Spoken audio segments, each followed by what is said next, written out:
Hello our viewers online, welcome to Prestige Driving School. My name is Vincent Atuhura, the instructor. Today I'm going to take you through inspection of the vehicle and the basic mechanics and the basic maintenance of the car. Now we are beginning with what we call bube. There is a formula. We have body for the first B, U for the underneath, B for bonnet, E for emergency tools, and I for in cabin. So let's look at the car and we understand how we inspect using the bube formula or method. We are beginning with the bube, letter B. This is the body of the vehicle. So when we inspect the body of the vehicle, we go around. We start from one point and we go around. Let's come and we fall around as we check the body of the vehicle.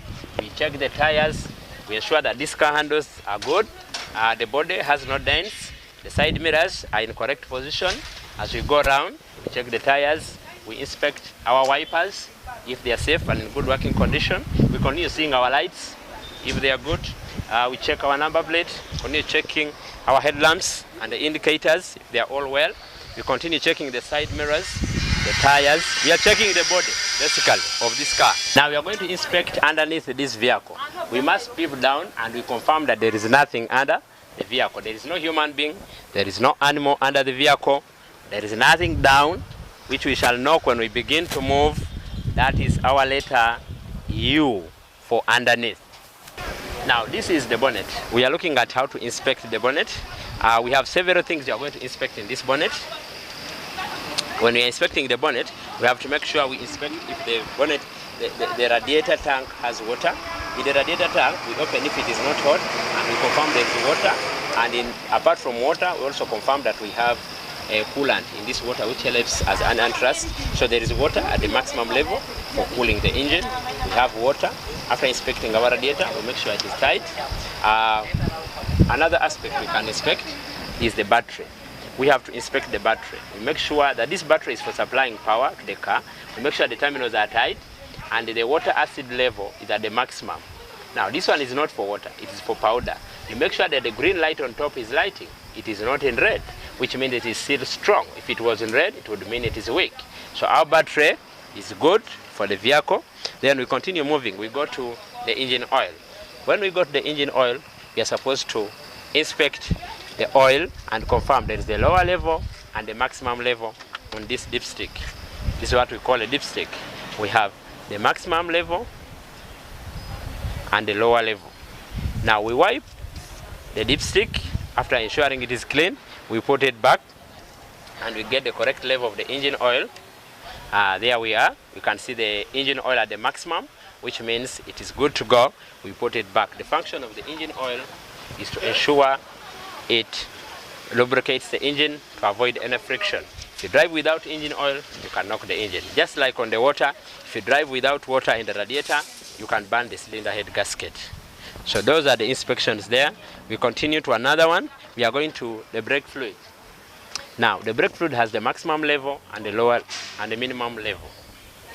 So it must be at the maximum level. We continue to the brake fluid. The brake fluid has the maximum level and the minimum level. If it goes to the minimum level, we have to top up so that it can soften the brakes and we are able to brake the vehicle safely. So we also have the power steering fluid. This vehicle does not have power steering fluid container. It uses pressure, so that one we are not checking. We check the washer fluid. The washer fluid, we are supposed to check if there is water in here. If it's not there, we top up. Now the water is there. I can see it on the dipstick. So it has water for the wipers. That's what we call the washer fluid. That is okay. We continue doing our checks. We go to Then we also inspect the engine cleanness. The engine must be clean. It must not have dirt. It must not have grasses. If you have inspected all the liquids, you have inspected the battery, the engine oil, the water, the radiator, the battery, we are good to go. So our engine is safe. We are good to drive this vehicle. That is the section of the bonnet. Let's close our bonnet. So we are inspecting the tools of this vehicle. And for the tools, that is the, you see we are looking at the bube, body, underneath, bonnet and emergency. The tools fall under E, that is emergency. We have to ensure this vehicle has a jack for replacing the tire in case there is a tire which has broken down.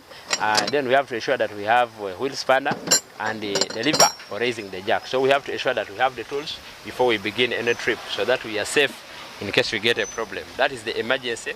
We are also supposed to carry first aid kit and a reflector triangle in the vehicle for alerting other road users in case there is an emergency breakdown. So that is the emergency part. So there is another letter, the last one, that is the in-cabin. Now when we talk about in-cabin on the Bube, we are talking about inside the vehicles here. Before we begin moving, we make sure that our doors are locked. We make sure that the driver's seat is in the correct position. I can fit and be able to check to see ahead. Then the steering, I make sure that I adjust the steering to be at the correct height for me, that I can be able to drive. After the steering, I make sure the side mirrors can be able to see what is following from behind. If my side mirrors are in the correct level, I adjust them, make sure they are in the correct level. After adjusting them well, I go to my safety belt.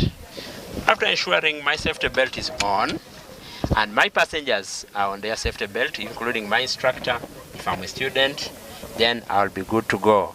And in this vehicle, there should be no loose objects. Everything should be tightened for safety purposes. Now, after completing with the in-cabin, I'm good to go.